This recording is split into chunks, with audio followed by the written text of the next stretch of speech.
മാറാട് കൂട്ടക്കൊലയിൽ നിന്ന് നാം എന്ത് പാഠമാണ് പഠിക്കേണ്ടത്? എന്ത് പാഠമാണ് പഠിക്കേണ്ടത്? ജാഗ്രതയായിരിക്കുക. തസ്മാത് ജാഗ്രത ജാഗ്രത. അത് മാത്രമേ ഉള്ളൂ. ഉദ്ധരേതാത്മനാത്മാനം. നിന്നെ കൊണ്ട് നിന്നെ ഉയർത്തിയാലും, നിന്നെ സംരക്ഷിക്കാനും നിന്നെ ഉയർത്താനും ഒരുത്തനും വരില്ല. വരുമെന്ന് പ്രതീക്ഷിച്ചിരുന്നാൽ ഇത് ആവർത്തിച്ചുകൊണ്ടേയിരിക്കും. അതൊരു ജാഗ്രതയുള്ളൊരു സമൂഹമാവുക.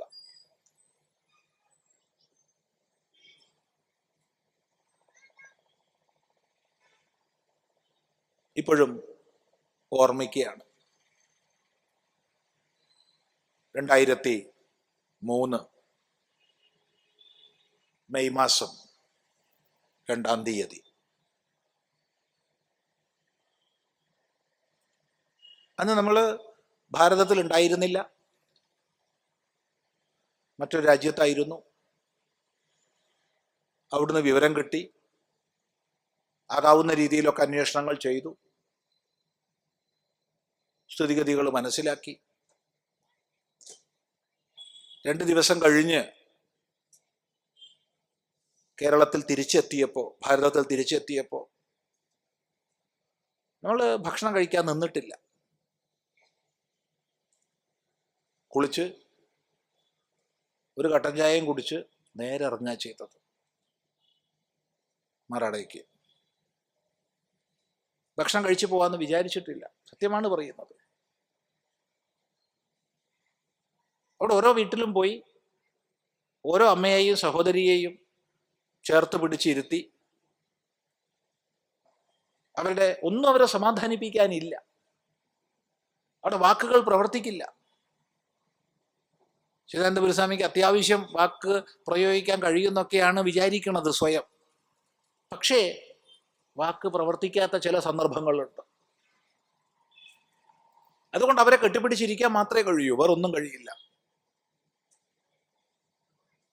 അത് കഴിഞ്ഞ് അവിടെ മണിക്കൂറുകൾ ചെലവഴിച്ച് തിരിച്ചു പോരുകയുണ്ടായി. എന്താണ് ആ മത്സ്യബന്ധനം കഴിഞ്ഞ്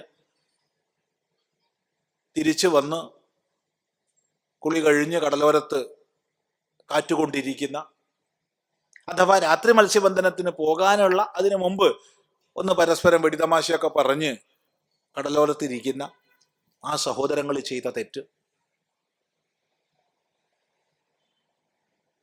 സംഘടിതമായി ആക്രമിക്കപ്പെട്ടതല്ല ഇവിടെ വിഷയം. കാരണം ലഹളകളിലൊക്കെ 2 വിഭാഗവും സംഘടിതമായിട്ടാണ് പ്രവർത്തിക്കുക. അവിടെ തെറ്റുകുറ്റങ്ങൾ എല്ലാ ഭാഗങ്ങളിലും ഉണ്ടാകും.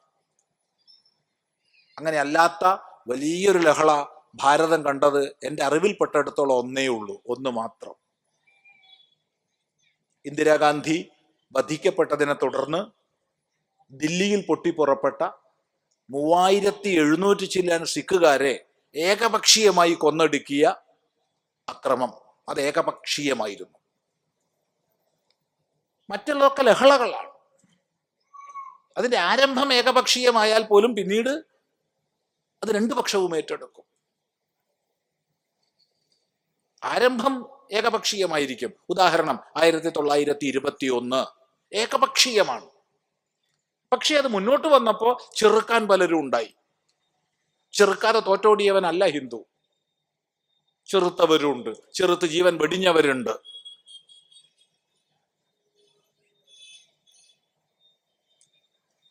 പക്ഷെ ഇതിൽ അങ്ങനെയല്ല. സിഖ് കൂട്ടക്കൊലയിൽ അങ്ങനെയല്ല, അത് കൂട്ടക്കൊലയായിരുന്നു. 3700 ചില്ലാൻ സിഖുകാരെയാണ് കൊന്നൊടുക്കിയത്. അത് മാത്രമേ ഉള്ളൂ നമുക്കറിയുന്ന ഏകപക്ഷീയമായത്. പിന്നെ ഉള്ളത് മുമ്പ് ഇൻക്വിസിഷന്റെ കാലമാണ്. ലോകത്തിൽ സ്പാനിഷ് ഇൻക്വിസിഷൻ കഴിഞ്ഞാൽ ഏറ്റവും ഭീകരമായ ഇൻക്വിസിഷൻ നടന്നത് ഭാരതത്തിലാണ്. ഗോവ ഇൻക്വിസിഷൻ. അത് മനുഷ്യ ചേതനയ്ക്ക് സങ്കല്പിക്കാൻ കഴിയാത്ത ഇൻക്വിസിഷൻ ആയിരുന്നു ഗോവ ഇൻക്വിസിഷൻ. അതിനെപ്പറ്റി ചിന്തിക്കാൻ തന്നെ വയ്യ. ആലോചിക്കുമ്പോൾ തന്നെ നമ്പരം വരും. ചിന്തിക്കുക.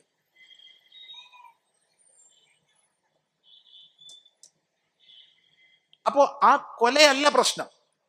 പിന്നെന്താ പ്രശ്നം? അതിനെ തുടർന്നുണ്ടായതാണ് പ്രശ്നം.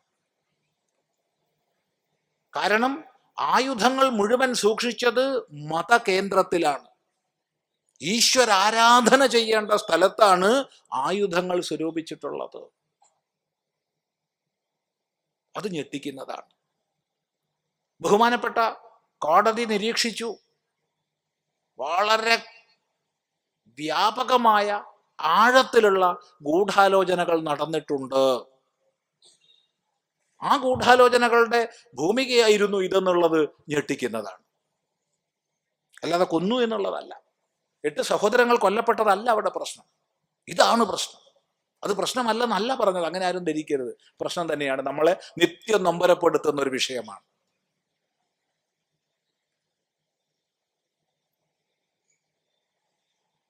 അതിൽ പലപ്പോഴും അവിടെ പ്രഭാഷണങ്ങൾക്കും മറ്റും പോവുകയും മറ്റും ചെയ്യുമ്പം കണ്ടുകൊണ്ടിരുന്ന മുഖങ്ങളാണ് തുണ്ടം തുണ്ടമായി ഛേദിക്കപ്പെട്ടത്. ദുഃഖമില്ലെന്നല്ല പറഞ്ഞത്. മറിച്ച് അതിനേക്കാൾ വലിയ ദുഃഖം അതിനുള്ള ആയുധങ്ങൾ സ്വരൂപിച്ചത് ആരാധനാ കേന്ദ്രത്തിലാണ്. ഏത് മത തത്വസംഹിതയിലാണ് അപ്രകാരം അനുവദിക്കപ്പെട്ടിട്ടുള്ളത്? അഥവാ അനുവദിക്കപ്പെട്ടിട്ടുണ്ടെങ്കിൽ അത് പരിത്യാജ്യമാണ്. ചിന്തിക്കുക. അടുത്തതായി ജനപ്രതിനിധി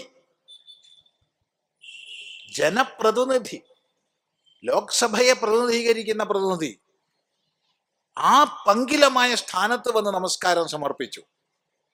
അത് ഞെട്ടിക്കുന്നതാണ്. അത് നമ്മളെ ചിന്തിപ്പിക്കുന്നതാണ്. കേരളത്തിൽ 140 നിയമസഭാ സാമാജികരുണ്ട്. വ്യത്യസ്ത പാർട്ടികളിൽപ്പെട്ട, എന്നാൽ ഒരു മുന്നണിയിൽപ്പെട്ട. ഒറ്റ മുന്നണിയാണ് എല്ലാം. ഇപ്പോഴത്തെ മുന്നണിയാണേ പറഞ്ഞത്. അന്നല്ല, അന്ന് 2 മുന്നണിയായിരുന്നു. ഇന്നിപ്പോ ഇന്ത്യ മുന്നണി എന്നുള്ളത് ഒന്നാണ്. ഇന്ത്യ അലയൻസ് ഒന്നാണ്, ഒറ്റ പാർട്ടിയാണ്. പ്രതിപക്ഷവും ഭരണപക്ഷവും ഒരു പാർട്ടിയാണ്, ഒരു മുന്നണിയാണ്. കേരളത്തെ സംബന്ധിച്ചുള്ള വിശേഷം അതാണ്. ഇതൊരു ഐക്യമാണ് ഇവിടെ. ഇത്ര ഐക്യം വേറെ എവിടെ കാണും? വേറെ ഒരു സംസ്ഥാനത്തിലും ഇല്ല. കാരണം പ്രതിപക്ഷത്തിരിക്കുന്നതും ഭരണപക്ഷത്തിരിക്കുന്നതും ഒരു മുന്നണിയത്തെ ആൾക്കാർ. ആർക്കെങ്കിലും അഭിപ്രായ വ്യത്യാസം ഉണ്ടെങ്കിൽ ഇപ്പൊ പറയാം, ഇല്ലെങ്കിൽ നാളെ എഴുതരാം. ഒരു കടലാസം വലിച്ചെറിയൊന്നുമില്ല. അറിയില്ലാച്ചാൽ അറിയില്ല എന്ന് പറയുകയുള്ളൂ. ഒരു അലയൻസിന്റെ കീഴിലാണ്. CPM-ഉം CPI-യും കോൺഗ്രസും എല്ലാം ഒരു അലയൻസിന്റെ കീഴിലാണ്, ഇന്ത്യ അലയൻസ്. ചിലർ ഇന്ത്യ സഖ്യം എന്ന് പറയണമെന്ന് പറയും. അത് സാധ്യമല്ല. ഇന്ത്യ സഖ്യം എന്നേ പറയൂ. അല്ലെങ്കിൽ ഇന്ത്യ എന്ന് മാത്രം പറയണം. ഇന്ത്യ എന്ന് പറഞ്ഞാൽ നമ്മുടെ മഹാരാജ്യത്തിന്റെ പേരാണെന്ന് തെറ്റിദ്ധരിക്കുന്നത് കൊണ്ട് അലയൻസ് എന്നുള്ളതിനെ മലയാളത്തിലേക്ക് അനുവാദം ചെയ്ത് ഇന്ത്യ സഖ്യം എന്ന് പറയും. എല്ലാവർക്കും വിരോധമൊന്നും തോന്നണ്ട, തോന്നി അവിടെ വെച്ചേക്കുക. ഈ 140 നിയമസഭാ സാമാജികർക്കും ആവശ്യങ്ങൾ പോയി. രേഖാമൂലം അറിയുന്നതാണ്. നിങ്ങൾ ഒന്ന് അപലപിക്കൂ, ഈ മാറാട് കൂട്ടക്കൊലയെ ഒന്ന് അപലപിക്കൂ. നിങ്ങൾ ഒരു കുട്ടി പോലും അപലപിച്ചില്ല. 140 പേരിൽ ഒരാൾ പോലും അപലപിച്ചില്ല. ഇത് ഞെട്ടിക്കുന്നതാണ്. അല്ല, രേഖാമൂലം ആവശ്യപ്പെട്ടില്ല എന്ന് പറയാൻ കഴിയോ? എങ്കിൽ പറയാം. ആവശ്യപ്പെട്ടു, അറിയുന്നത് കൊണ്ടാണ് പറയുന്നത്. ഒന്ന് അപലപിക്കാൻ 140 പേരിൽ ഒരാൾ തയ്യാറായില്ല. അത് ഞെട്ടിപ്പിക്കുന്നതാണ്. ഇങ്ങനെ അപഗ്രഥിച്ചു കഴിഞ്ഞാൽ ഒരുപാട് ഞെട്ടിപ്പിക്കുന്നതുണ്ട്.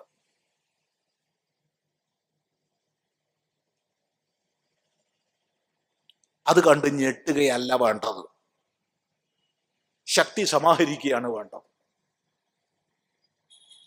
തല കുനിക്കുന്നവന്റെ തലയ്ക്ക് മുകളിൽ ജനം ഒന്നാകെ കയറി നിൽക്കും.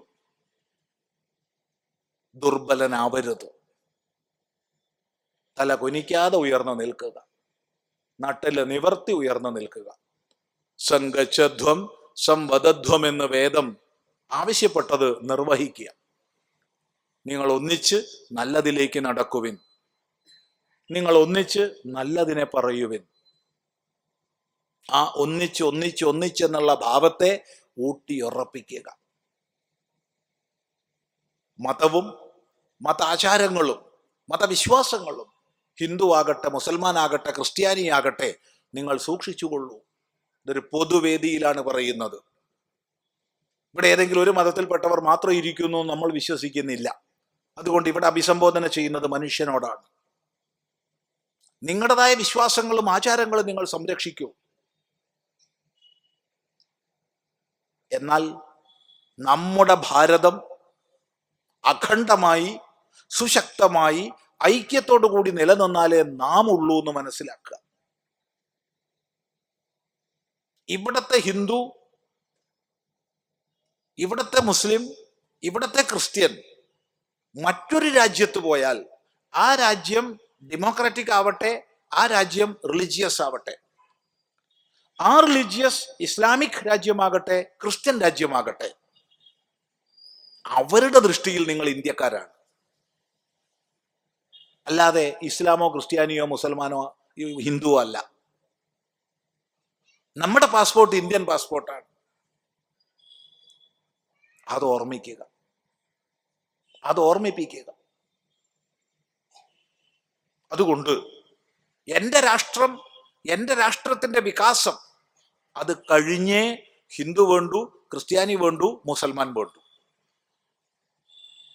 അതായിരിക്കണം നമ്മുടെ ചേതന, അതായിരിക്കണം നമ്മുടെ രാഷ്ട്രഭക്തി.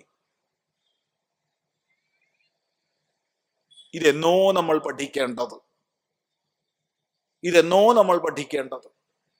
1897 വിവേകാനന്ദ സ്വാമികൾ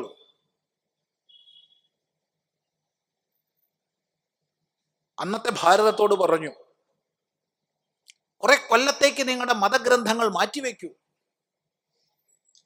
കുറെ കാലത്തേക്ക് നിങ്ങളുടെ മറ്റുപാസനാക്രമങ്ങൾ മാറ്റിവെക്കൂ, ആകാശം മുട്ടുന്ന ഗോപുരത്തോടു കൂടിയ ക്ഷേത്രങ്ങൾ തൽക്കാലം മാറ്റിവെക്കൂ, സമുദ്രത്തിന്റെ അഗാധഗർത്തങ്ങൾ വരെ മൂടാൻ തക്ക വിധം എണ്ണത്തിലും വണ്ണത്തിലുമുള്ള നിങ്ങളുടെ ശാസ്ത്രഗ്രന്ഥങ്ങളെ തൽക്കാലം മാറ്റിവെക്കൂ. 50 കൊല്ലത്തേക്ക് ഭാരത മാതാവാകട്ടെ നിങ്ങളുടെ ഉപാസ്യ ദേവത. 1897 പറഞ്ഞു, 50 വർഷത്തേക്ക് ഭാരത മാതാവാകട്ടെ നിങ്ങളുടെ ഉപാസ്യ ദേവത. ആ ആഹ്വാനം ഇന്നും പ്രസക്തമാണ്. അതുകൊണ്ട് ഹിന്ദു വേണ്ടെന്നല്ല പറഞ്ഞത്, അതുകൊണ്ട് മുസ്ലിം വേണ്ടെന്നല്ല പറഞ്ഞത്, അതുകൊണ്ട് ക്രിസ്ത്യാനി വേണ്ടെന്നല്ല പറഞ്ഞത്. അതെല്ലാം വേണം. അതിൻ്റെ ആചാരങ്ങളും വിശ്വാസങ്ങളും എല്ലാം പരിപാലിക്കപ്പെടണം.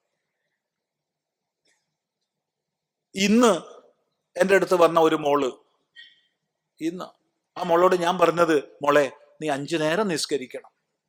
എന്തെങ്കിലും കാരണവശാൽ 5 നേരം മോൾക്ക് നിസ്കരിക്കാൻ കഴിയില്ലെങ്കിൽ പ്രധാനപ്പെട്ട 3 നിസ്കാരം മുടക്കരുത്. ഇതാണ് ഇന്ന് പറഞ്ഞത്. അല്ലാതെ അവളോട് നീ ഹിന്ദു ആകൂ, ഹിന്ദു ആചാരം ചെയ്യൂ എന്നല്ല പറഞ്ഞത്. അതുകൊണ്ട് ഇവിടെ ഹിന്ദു വേണം, ക്രിസ്ത്യാനി വേണം, മുസൽമാൻ വേണം, എല്ലാം വേണം. പക്ഷേ നമ്മുടെ ആദ്യം നമ്മുടെ രാഷ്ട്രമാണ്. ഈ രാഷ്ട്രമുണ്ടെങ്കിലേ നമ്മളുള്ളൂ. ഈ ഒരു അവബോധം വളർത്താൻ നമുക്ക് സാധിക്കട്ടെ. അല്ലാത്ത പക്ഷം നമ്മുടെ സമയം ഉപസംഹരിക്കാനുള്ള സമയമായിട്ടുണ്ട്. നമ്മുടെ സമയനിഷ്ഠയാണ് ഏറ്റവും പ്രധാനം. തുടങ്ങാൻ കുറച്ച് വൈകിയല്ലോ എന്നാരും പറയരുത്, മുടങ്ങാൻ വൈകരുത്. എങ്കിലും ഈ വാക്യം പൂരിപ്പിച്ചിട്ട് നിർത്താം. ഈ പറയുന്ന ആള്, ഈ സ്വാമി ചിദാനന്ദപുരി സന്യാസിയാകുന്നതിന് മുമ്പ് ഹൈസ്കൂളിൽ പഠിക്കുന്ന കാലത്ത് വ്യക്തമായി പറയാൻ കഴിയും, മലപ്പുറം ജില്ലയിലെ വണ്ടൂർ എന്നുള്ള പ്രദേശത്ത് പോലീസ് സ്റ്റേഷന് മുമ്പിലൂടെ 21 വാളുകൾ ഉയർത്തിപ്പിടിച്ച് 21 ഊരിയ കത്തി അറബിക്കടലിൽ എറിഞ്ഞിട്ടില്ല എന്ന് മുദ്രാവാക്യം വിളിച്ചുകൊണ്ട് ജാഥ പോകുന്നത് അന്നത്തെ യുവത്വത്തിലേക്ക് പ്രവേശിക്കുന്ന ആ കുട്ടി കണ്ടിരുന്നു. ആ കാഴ്ച ഇന്ന് സംഭവിച്ചതുപോലെ സ്മൃതിപഥത്തിലുണ്ട്. ആവർത്തിക്കുന്നു, പോലീസ് സ്റ്റേഷന് മുന്നിലൂടെ 21 കഴിഞ്ഞ് എത്ര കൊല്ലം കഴിഞ്ഞു. ഞാനീ പറഞ്ഞത് 1970-കളുടെ ഒടുവിലാണ്. അതായത് അരനൂറ്റാണ്ട് കഴിഞ്ഞിട്ടും സ്വാഭാവികമായി പൊറ്റകെട്ടി ഉണങ്ങിപ്പോകാവുന്ന വ്രണത്തെ വീണ്ടും വീണ്ടും കുത്തിപ്പൊക്കുന്നത് തിരിച്ചറിയപ്പെടാതിരുന്നാൽ മാറാടുകൾ ആവർത്തിക്കും. ഇത് മാത്രമേ പറയാനുള്ളൂ. ആ തിരിച്ചറിവിൽ നിന്ന് ഭയമല്ല വരേണ്ടത്, ആ തിരിച്ചറിവിൽ നിന്ന് തൻ്റെ ഇടമാണ് വരേണ്ടത്. ആ തൻ്റെ ഇടത്തെ ഉദ്ദീപിപ്പിക്കുന്നത് രാഷ്ട്രഭക്തിയായിരിക്കണം. ഇതേ പറയാനുള്ളൂ. തുടർന്ന് നമുക്ക് നാളെ കൃത്യസമയത്തിന് ഒത്തുചേരാം. ഓം ഗുരുർബ്രഹ്മാ ഗുരുർവിഷ്ണു ഗുരുർദേവോ മഹേശ്വരഃ ഗുരു സാക്ഷാത് പരം ബ്രഹ്മ തസ്മൈ ശ്രീ ഗുരവേ നമഃ. ഓം